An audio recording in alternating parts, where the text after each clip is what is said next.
Bonjour, salut tout le monde. J'espère que vous allez bien aujourd'hui, en ce bon dimanche, avec la fête des grands-mères. Et on sait tout le temps la fête des grands-mères. Je suis venu vous dire deux choses, d'accord? Parce qu'il y en a beaucoup qui se posent la question à savoir si l'autre petit, l'autre petit nain, là, il va se faire réélire. Perso, j'ai fait un coup de pendule sur lui. Et apparemment, non.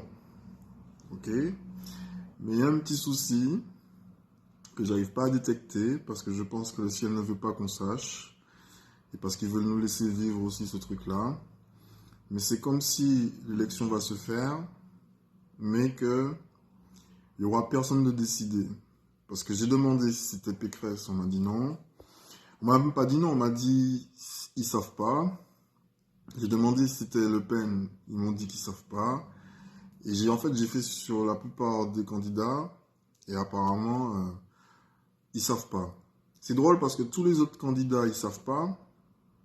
Par contre, pour lui, c'est non direct. Ça veut dire qu'il n'y a pas de phase où, voilà, où ils savent pas, ou bien c'est un peu oui, ou bien c'est un peu non. D'accord? C'est non direct. Pour lui, quand j'ai fait pour son prénom, c'est sorti directement non. Le truc, il a tourné comme une toupie.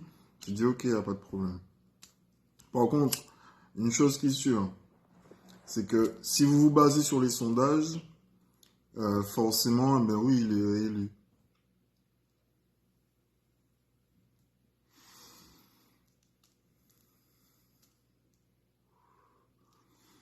Forcément, il est réélu. Donc, si on se base sur nous-mêmes, c'est pas les sondages qui nous font voter. Alors, peut-être que les sondages font voter certaines personnes parce que ça leur travaille dans la tête. Mais personnellement, moi personnellement, je veux vous dire un truc, je vote pas.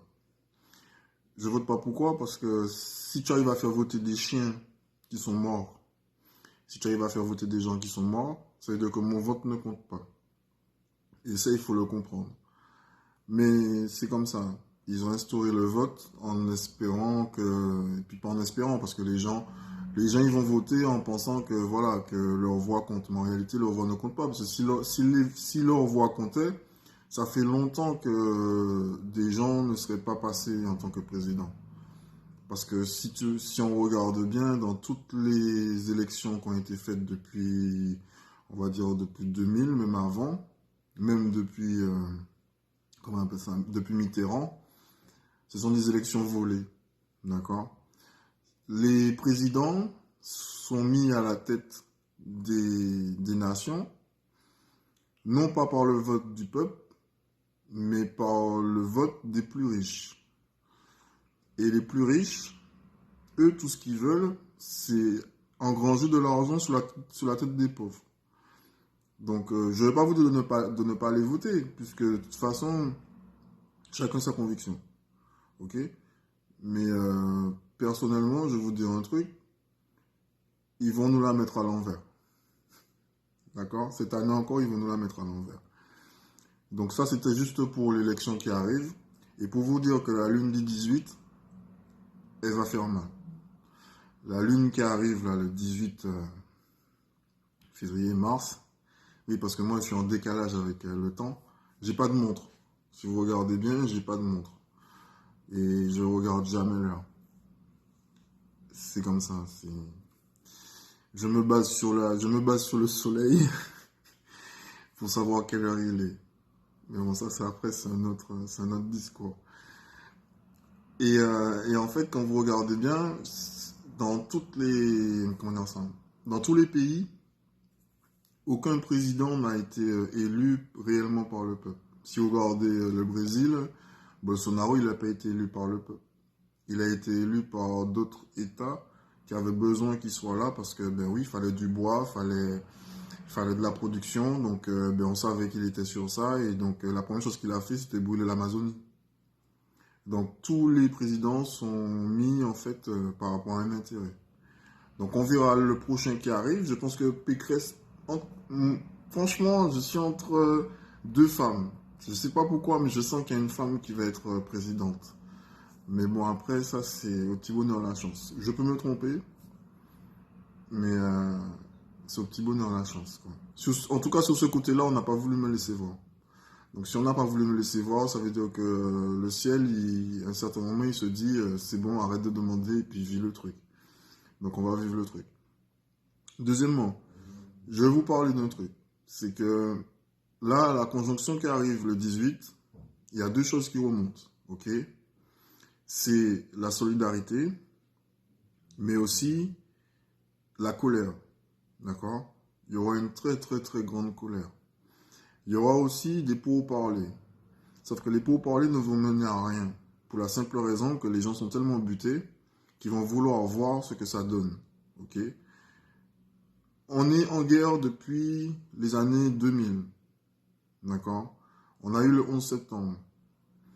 Derrière ça, on a eu la guerre d'Afghanistan, on a eu la guerre en Irak, on a eu la guerre au Yémen, on a eu la guerre avec les FARC, on a eu, voilà, sans compter les micro-guerres qu'il y a entre gangs, entre communautés religieuses. Donc, si vous voulez, ça fait un amalgame qui est tellement bien compact que pour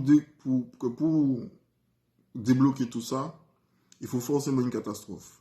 D'accord? Parce que avec le temps, les consciences ne se sont pas élevées. Et le très peu de conscience qui s'est élevé n'a pas permis de nettoyer la noirceur des gens. Donc on arrive à un stade où la Terre, en fait, elle vibre plus sous une vibration d'espérance, mais c'est une vibration de nettoyage.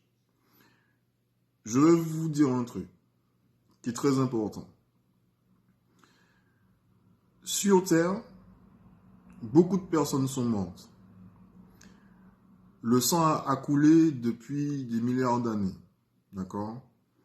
Chez nous, les chamans et chez les Indiens, en tout cas dans ma communauté et dans ma tribu à moi, on nous apprend une chose. Les cimetières ne sont pas des lieux où on peut reconstruire. D'accord? Ce sont des lieux où normalement on ne devrait même plus passer. Et si jamais on doit y passer, c'est pour faire allégeance à ceux qui sont morts et leur demander justement de nous aider. Ok? Sauf que il y a beaucoup de bâtiments, il y a beaucoup de lieux où il y a beaucoup de personnes qui sont mortes et on a reconstruit dessus. D'accord? Mais non seulement ça, la terre est engorgée de sang. Alors imaginez-vous bien, sans compter le sang des animaux, mais le sang que l'homme même a versé pour ses propres intérêts. La terre ne vibre pas sur cette vibration-là. La terre déteste ça. La terre déteste la guerre, la colère, la haine, le sang et la misère. Donc, elle a deux choix. Soit elle disparaît de elle-même, soit elle fait disparaître ce qui la dérange. D'accord? Si ce qui la dérange ne se fait pas disparaître lui-même, parce qu'elle est capable de faire les gens, les animaux, la nature, se bouffer elle-même, sans bouger le petit doigt, juste en montant en taux vibratoire. Ça veut dire que plus les gens seront noirs à l'intérieur, plus elle sera démoniaque. C'est tout. Pour se libérer, non pas pour faire payer, mais juste pour se libérer. C'est exactement comme vous, quand vous vous faites piquer par un moustique, votre premier geste c'est quoi? C'est de vous gratter. Eh bien, elle c'est pareil. Une fois qu'elle est engorgée de choses négatives, elle se gratte. Donc il y a des phénomènes qui arrivent, on se demande mais pourquoi ça arrive? Mais parce que son sol est sale. Et je pense pas que vous aimez marcher dans la merde. Donc si vous aimez pas marcher dans la merde, elle aime pas vivre dans la merde non plus. Donc alors qu'il est, le taux vibratoire de la Terre, elle est pour le nettoyage. En sachant que son nettoyage ne sera pas un simple coup de balai. D'accord? Et ce sera pas un coup de karcher. Ça viendra de partout. Mais quand je dis de partout, c'est de partout. Ok? Donc à un certain moment, essayez d'avoir des pensées positives, même si tout autour de vous, c'est le chaos. Je ne parle pas d'espoir. Non. Pour moi, une pensée positive, c'est quoi? Je suis né à une certaine date. Je dois mourir à une certaine date. Je ne connais pas la date. Donc, entre les deux, entre ma naissance et ma mort, J'essaye de faire le maximum pour être en accord avec ce que je suis et ce que j'ai envie, mais aussi ce que l'univers me présente. Ok? Si ce que l'univers me présente est négatif, et dire que moi, je ne suis pas l'auteur de quoi que ce soit, je n'ai pas à porter ça sur mon dos. D'accord? Vous n'avez pas à porter la misère du monde sur votre dos, parce que c'est pas vous qui créez la misère. Si tu tues quelqu'un, oui, c'est toi qui crée la misère, donc porte-la. Mais si tu es chez toi hein, et que tu regardes le monde s'effondrer, tu peux rien y faire. Donc tu peux pas le porter. Ce n'est pas ne pas être empathique, je suis très empathique. Bien qu'avec le temps, je vous explique un truc, c'est que l'empathie, ça va un temps. Mais je suis quand même très empathique parce que forcément, l'injustice me touche énormément. D'accord? Mais par contre, je suis responsable de rien. C'est pas moi qui ai créé les planètes, c'est pas moi qui ai créé la Terre, c'est pas moi qui ai créé les êtres humains, c'est pas moi qui ai créé le monde. Donc comme j'ai pas créé le monde, j'accepte ce qu'il me donne. La seule chose que je lui demande, c'est que dans tout son projet, qu'il pense aux âmes innocentes. D'accord? On est tous innocents. Même si on a une responsabilité par rapport à certaines choses, mais on est tous innocents. Par contre, on n'est pas tous avec la même innocence. D'accord? Il faut le savoir. Il y a l'innocence mentale, il y a l'innocence des gestes, et il y a l'innocence de la vie. Et il y en a certains qui jouent avec les trois. Ça veut dire qu'ils seront innocents sur la vie parce qu'ils n'auront pas compris la vie. Ils sont en incapacité de le comprendre, donc forcément, eh bien, ils vont faire des conneries.